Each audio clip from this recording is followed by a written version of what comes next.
আসসালামু আলাইকুম রহমতুল্লাহি ওয়া বারাকাতুহু। আশা করি সবাই ভালো আছেন। এই হচ্ছে আমাদের বাড়ির সাথে যে কারেন্টের খুঁটিটা আছে, এটা হলো কাঠের খুঁটি।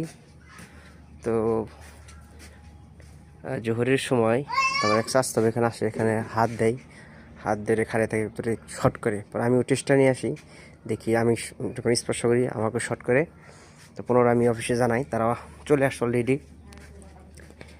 তো এর আগে সোহেল ভাই আসছিল, তারা কারেন্টে কাজ করে, সে দেখে গেছে, পরবর্তী লাইন বন্ধ করে দেয়। তুই আমার বাইরে আসছে, ইনশাল্লাহ আশা করি ঠিক হয়ে যাবে।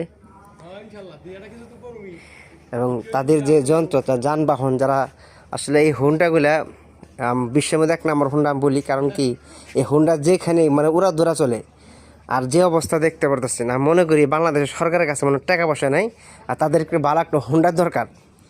কী অবস্থার মধ্যে, হ্যাঁ। আর হচ্ছে, আর এই হুন্ডার সাউন্ডটা অন্যরকম। যত হুন্ডা আছে এই সাউন্ডটাই অন্যরকম। যদি এই সাউন্ডটা পাই, মানে সে ইলেকট্রনিক কারেন্টের লুকের আসছে 100% সবাই বলতে পারবো। তো ভাইয়েরা কাজ করতেছে উপরে, আমাদের ছাদে, বিল্ডিংয়ে ছাদে গেছে। কী কারণে এটা পুরা কারেন্ট হয়ে গেছে একটা কাঠের খুঁটিতে, তো তারা বিশ্লেষণ করতেছে।